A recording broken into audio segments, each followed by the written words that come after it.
Mist, the fog was very heavy, and sunrise was coming. We could kind of see it. The snow was kind of falling. It was quite magical.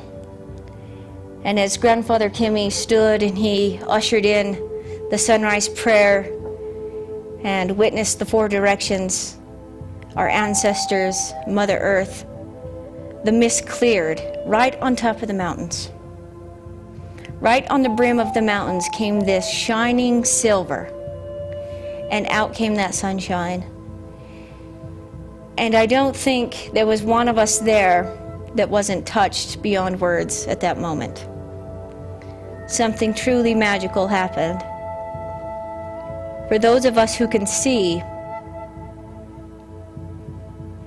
the other side and see our ancestors, there was a gasp that happened at that moment, because they came like the sea. I have seen since I was 8 years old.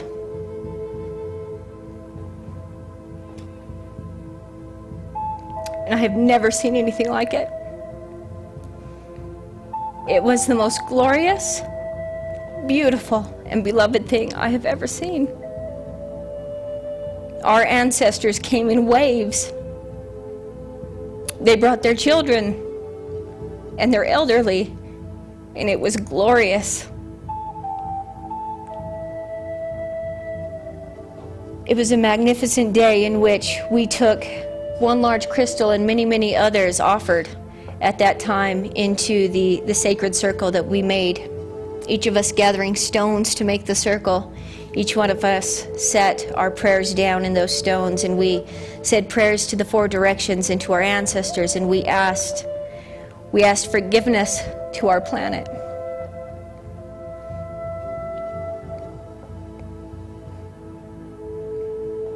I love Mother Earth. Since I was a child, she has protected me. She has given me warmth. She's provided me with food. I used to sleep in her trees, and I used to cover myself up in her soil, and she kept me alive. I know her very, very well. She is my mother, and she is your mother. And on this day, with all of the other ceremonies happening across the globe, we all asked for forgiveness. We all expressed our truest, deepest love for her. And as we did this, we placed a beautiful crystal halfway into the earth, and we sent her this love, and we sent her our hearts and promises to love and witness her and treat her kindly. And it was beautiful. We all made our offerings to her. We said our prayers. And all across the globe, something extraordinary happened. There are things called ley lines. Most people know about ley lines. They are the ancient connecting energies that have once been on our planet, connecting sacred, pivotal spots on our globe to one another. There's land that represents the heart. There's land that represents the lungs, the feminine, the brain. This earth is not a chunk of dirt. She's alive, very much alive, and these sacred spots on this planet have been forgotten, have been abused, and these connecting lines from one sacred spot to the other have been broken for hundreds upon hundreds of years. This ceremony was asked to bring those beautiful ley lines back into connection.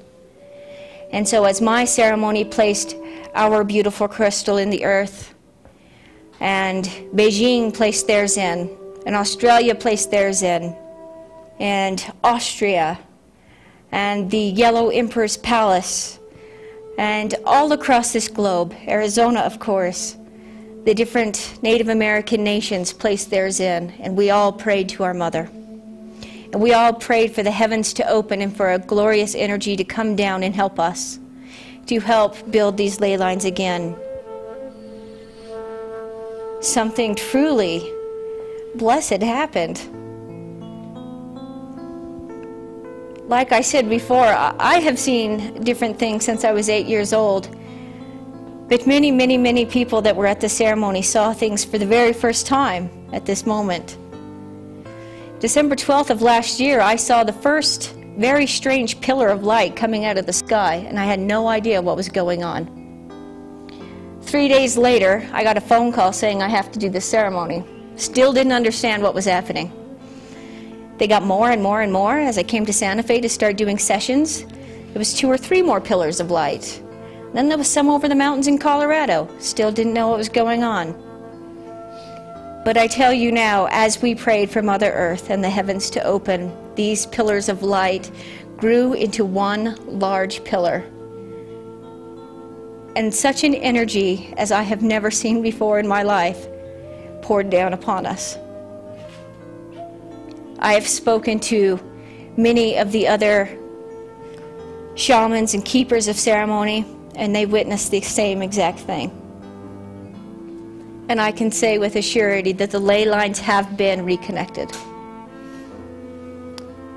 This energy is now alive, breathing, and is bringing a life to our Mother Earth that has not been here for hundreds of years. The heavens have opened. The angels are among us. On this day, an incredible thing happened. Prophecy came true.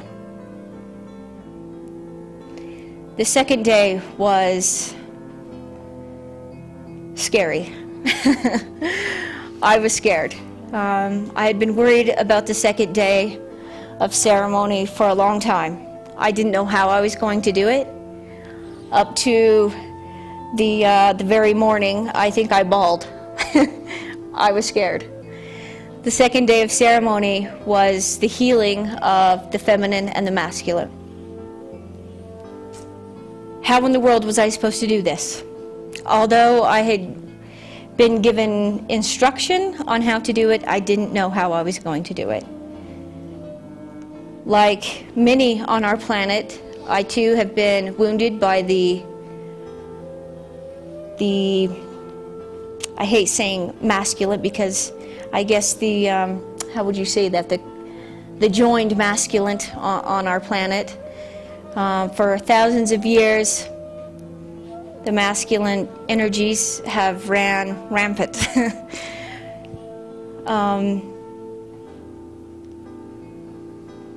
And I didn't escape that either. 1 in every 3 women have been abused.